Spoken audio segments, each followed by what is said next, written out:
look at the S&P 500, you can see just how close we are to our ultimate target on this particular index. You can see that both on Wednesday and also Thursday, we got very close to tagging 2,852. This is taking us all the way back to the late period in January, prior to, of course, that market sort of sell-off, that waterfall sell-off, which has since stabilized around that 2,600 handle, and really since then has been grinding higher. It has been a rather prolonged sort of period, a push to the upside. It has come with a little bit of frustration during some of these oscillations, but since we've moved above 2,767, that was our entry point, or very close to, on the S&P 500. It has moved relatively quickly, really up until Wednesday, where we registered new multi-month highs, again pushing up very close to 2,852. I thought we were going to tag this during today's session. However, what we do have is an inside day sort of Harami candlestick. The entire period of trade today, the intraday movement on Thursday, we're really confined between that of Wednesday's Morobozu sort of push to the upside. It would be very good to see this actually tag that 2,852 marker, or at least our target, come Friday and the week's end of close, because what's going to happen is it's going to open up essentially a reset on positions moving forward. We're going to approach this market as neutrally as possible. We're going to have both bullish and bearish sort of breakout and breakdown entries, but this is going to be a little bit of a process up and around roughly this 2,850 area. The best thing for the market, so to speak, or at least for us when it comes to our market narrative and the direction that we've been following along with over the past number of months, has been the closure, the gap closure all the way up here. Even when the market was most bearish during the months of March and April, when it was looking as though support was going to crack. So this has been sort of a long type of study into market movements, into market cycles. And what I hope you take away from this video is that when you establish these open gaps, they act as a magnet. And I cannot sort of count on one hand, even potentially two, the amount of videos that I've posted up saying that the market magnet is pulling and is continually pulling. And even during, of course, these bearish sell-offs, these oscillations back into support areas, the S&P 500 has still continued to print a series of higher lows, which again is the textbook definition of an intermediate trend continuation within that of the larger primary trend. Now, again, you need to understand markets, how they operate and work with one another on differing fractals. Of course, the minor, the intermediate, and the macro backdrop of the market.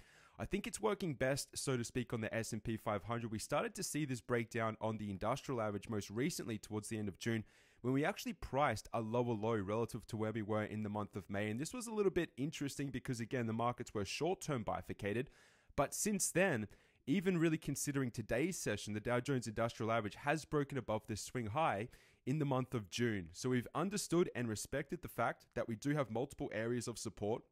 When you see a green rectangular box on my screen, on any of these markets, these are pressure points, or at least locations of interest where we expect buyers to show up and potentially hold the market and then springboard it, okay, up to higher prices. Now, if I rotate back into the industrial average, we were talking about market arbitrage. Market arbitrage really being that the S&P 500, relatively speaking, is very close to this open window. This is coming in at about 26,450 or 26,435 on this chart just here. What I would like to do, however, is to remind you that at this particular point, if you are long the S&P 500 from 2,767, or very close, really the beginning, or at least the open of this candlestick a number of weeks ago now, you should be tightening your stops. The last video I put out was, again, during this process over here, when we were pulling back, this was looking like a bull flag, and we spoke about this over the weekend. But again, it was about tightening stops. We are in a rather volatile period. We are moving through earnings. And even during today's session, we saw a massive write-off in the share price of Facebook, a massive gap to the downside. And it's interesting, again, because we don't hold positions over earnings, but what we do is we wait for that gap to establish itself, and then we take it, okay, or at least the evidence of the gap for what it really is, and then we'll set up trading plans moving forward based off from, of course, that resulting gap. But really, to take away from this video, have your target, 2,852, sell it. If we even get marginally close to this point, in my personal opinion, that's what I'll be doing. Otherwise, what you can do is essentially move up your stop. If I duplicate this entry, if I double click this, you're going to see I've got another green line, and I'm simply going to move it up below the low of Wednesday's session. I'm going to change this to orange, and this can become essentially that of a new hard stop. Obviously, we'd like to sort of close this trade up here at 2,852. Essentially, if you see this market popping green on Friday, you can more or less sell at least a portion of those positions. And look, if you want to hold on to some around this resistance area, you can do that. But the benefit of the doubt really is that the S&P 500 is going to stall at this resistance area as the industrial average catches on back on up, relatively speaking, to close that similar open window. Once we see these markets more or less in alignment or very close to one another in terms of, or at least relevant to, its all-time highs or their all-time highs, what we're going to see is a collective effort to really push and break and close and continue above these all-time highs. Or what we're going to see is simply resistance hold around a lot of these open gaps, and then we're going to slowly see a rollover take place on these markets. Now, again, I'm not 100% sure what is going to be the result, or what's actually going to happen once we get up to these areas. But for now, anyway, on the Dow Jones Industrial Average, there is potential for you to take a trade if you want to.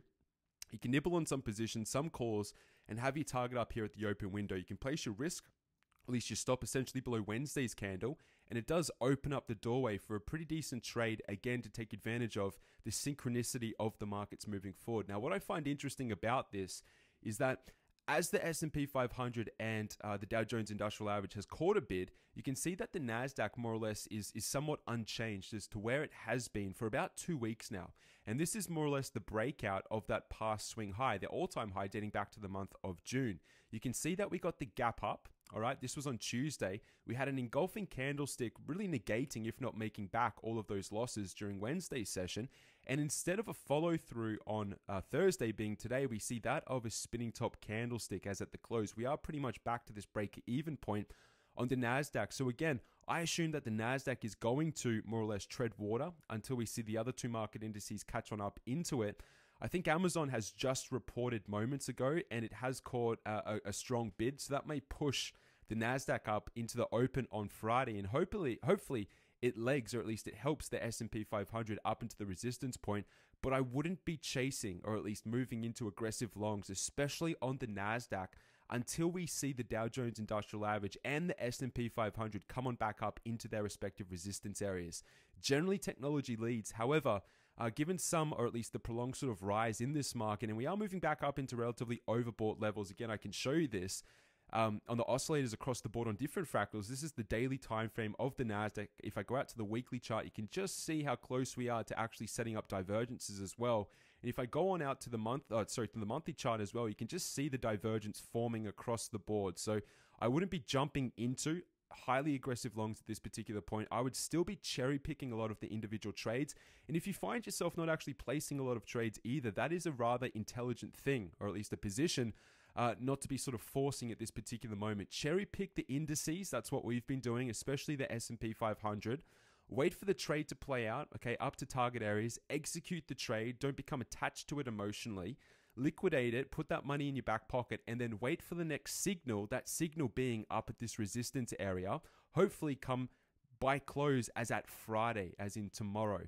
Now, if I oscillate through my list, before I do that, I will bring up the chart of Facebook. You can see this massive gap to the downside on elevated volume. You can see we printed 169 million. What is most important about this is sort of the times amount of average daily volume, which has happened as at Thursday. I mean, this is a large spike. This is at least 3 times ordinary sort of daily average volume.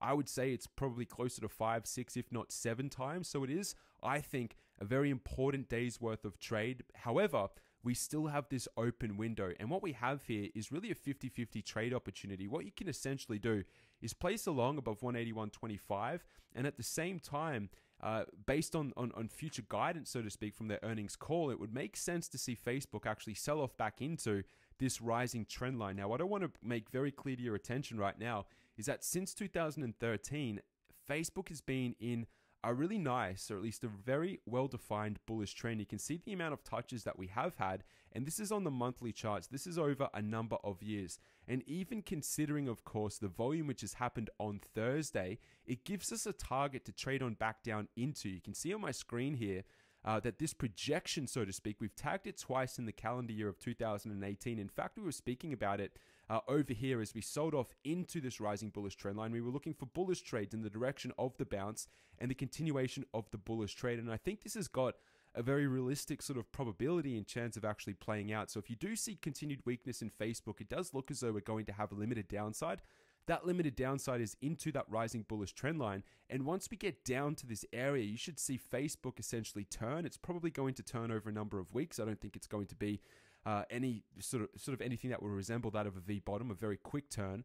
And then what would happen is that we would begin rallying. Okay, it may be a grind like it has been on the Dow and on the S&P, but ultimately the target is going to be at the open window up here at $215 per share. It's very rare to see a gap of this magnitude on Facebook. It has sat up as at the close today, and it's something that, again, you should be alerted to. But at the same time, I think this gap, so to speak, is going to be a rather bullish opportunity for the stock moving forward, either from or off from about 165 or breaking above 181.25, ultimately to close this open window. If you don't want to jump into this or think about jumping into it on Friday, I don't blame you. I think this is going to take a number of sessions before we see the turn, okay? And then eventually that grind back on up higher. Now, if I go through our top 12 individual trade lists, actually, before I get there, let me just show you the transportational average. You can see that we're starting to catch a bid. This is interesting because as at this candlestick just here, this engulfing candle, I put out a video. This was the most recent video, I believe, 2 days ago. We have seen, again, sort of the flip-flop back and forth around this pivot at 10,725. We've continued on Thursday. However, we're still yet to break above this swing high. The good news for the transportational average is that if we do break above this level, okay, similarly speaking to that of the industrial average at the moment, which is broken above its respective June high, this opens up the door again up to 11,336. But I'm hoping that you see the picture between a lot of these individual markets, okay, and bringing them all together. We've got past highs that we're sort of grinding or at least dragging ourselves back on up to at least retest. But when we get up to this retest, that's where we're going to essentially bracket trade a bunch of trades, a bunch of indices, and we're simply just going to let the market dictate to us which direction we're going to trade this moving forward. There are a number of very important reversal signals taking place, okay, collectively across the board. This is the Russell 2000. Again, my target up here, 1,740. Very concerned after this engulfing Morobozu candlestick. This is essentially that of a little bit of a triple top, a short-term triple top, but we still have, again, multiple sort of support areas that we need to pay attention to, namely the rising 100 and 200 simple moving averages. Okay, we've got the exponential moving averages still holding as support as we trampoline off from that rising 50. Yes, we are slightly overbought. We're trying to turn down. And again, just to point this out to you, on the daily time frame of the Russell 2000, if we produce a very slight higher high, i.e., say, for instance, we do rally up to 1,740. Let me just remove this update thing off my panel. We're going to have very strong divergence setting up on the MACD, and this becomes problematic. So you can see how just looking at the analysis and what the markets are telling us through the eyes of a swing trader as a market technician, we are starting to see both a bullish and bearish case set up, and it's going to be very interesting to see whether or not these markets can sustainably, okay, break above their respective highs and continue to trend. All right, that's going to be the most important sort of narrative for the remainder of the calendar year 2018 as we sort of move into the back end of this particular calendar year. So there's a lot at stake here for the equity markets. So I want you to understand that. If you want to know more about this, I'd encourage you to have a look into Pro. Very important. We go through this in much more detail each and every Saturday. But these are some of the things that we've been speaking about, some of the themes and the trends that we're taking from these markets. And again, it's important that also the wider audience here have a little bit of a general understanding when it comes to, you know, things to be looking out for collectively on these markets. Also, I just wanted to point one thing out for you. In the past, we've spoken about, let me just bring up the right chart, the inversion of potentially the yield curve. This has been, again, another sort of theme happening across the markets.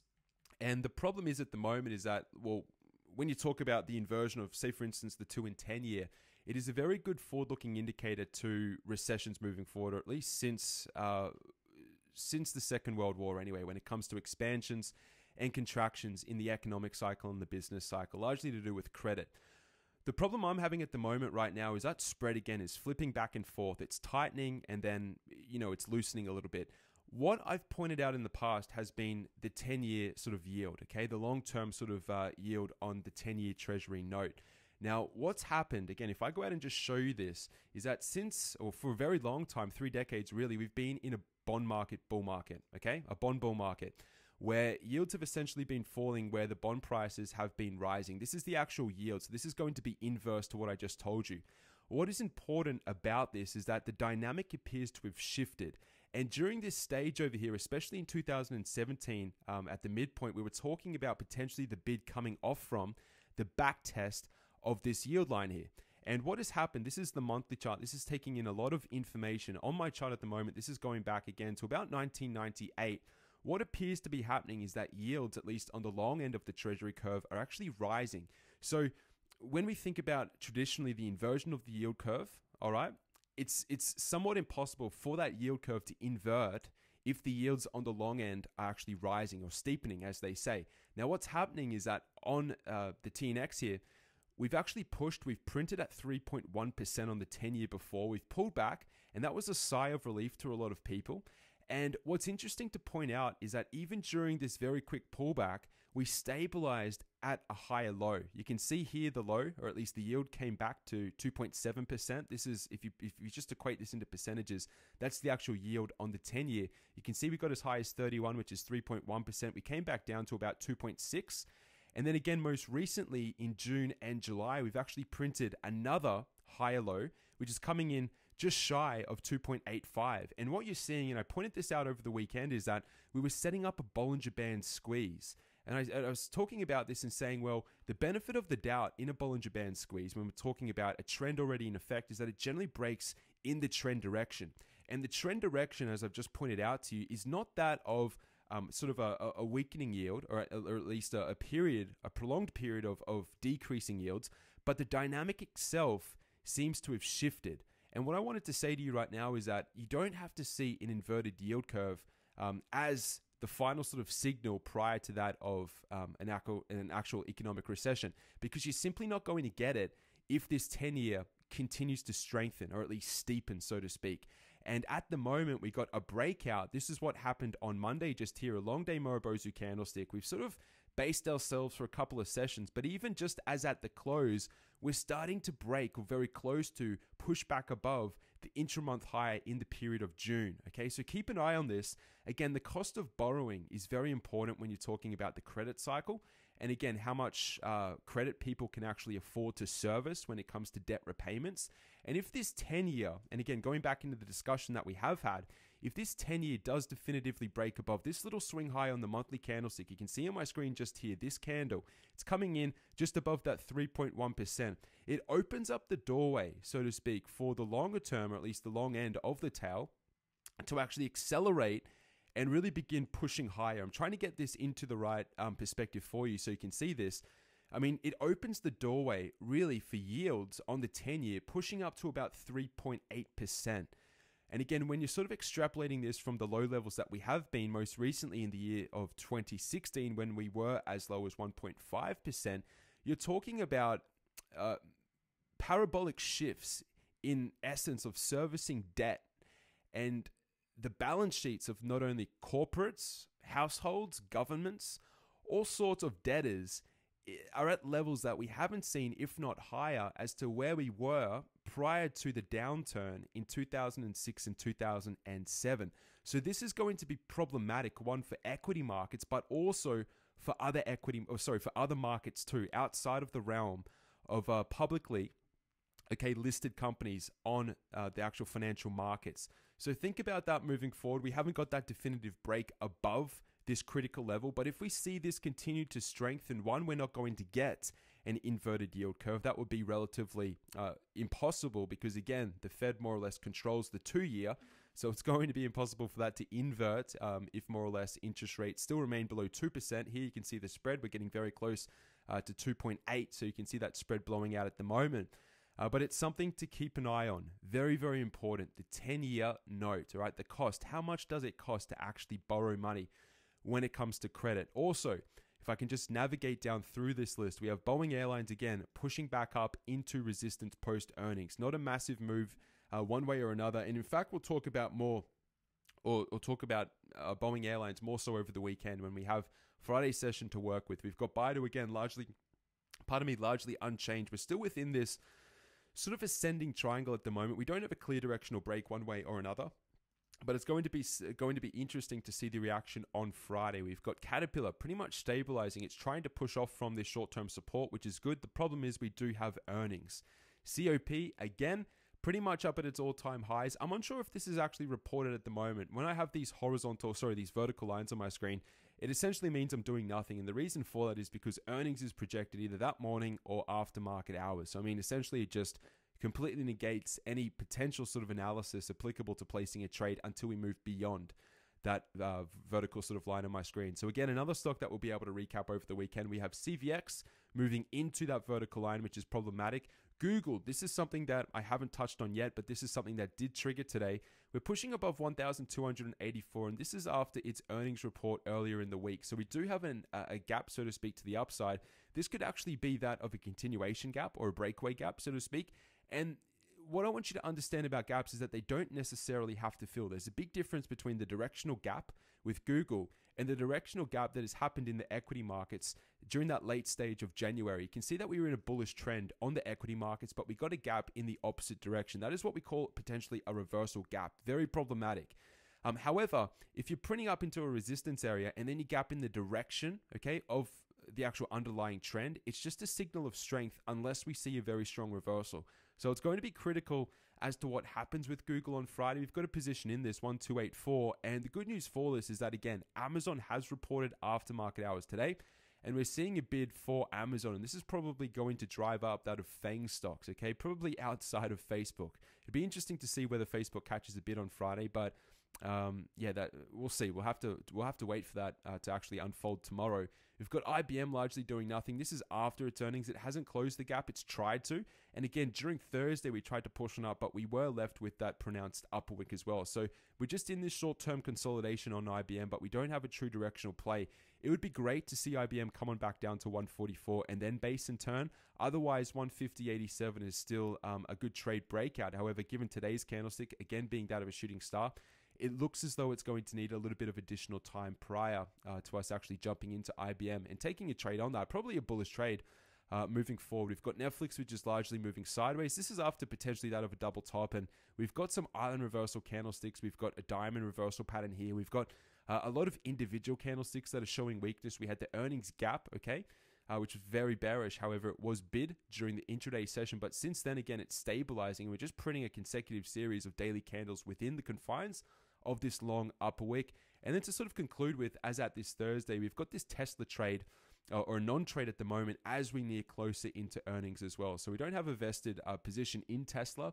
Again, it's been shaky, but at the same time, we could see fireworks. There's a lot of talk about Tesla in the media at the moment for a number of reasons, and it's going to be good once we can actually progress through earnings and see what happens, or at least see how active market participants interpret the report and have a look at the guidance moving forward for the price of Tesla. Okay, I think we're going to have potentially a massive trade, one direction or the other, okay, based off this earnings report and the guidance which is given. So that's going to do us as at Thursday. Hope you've enjoyed that market recap. I wish you all the best, everyone. If you have any questions at all, please email me, success@pivotpoint-trading.com. Until next time, I'll see you, for those pro students anyway, I'll see you tomorrow in that analysis class. All the best, everyone. Farewell.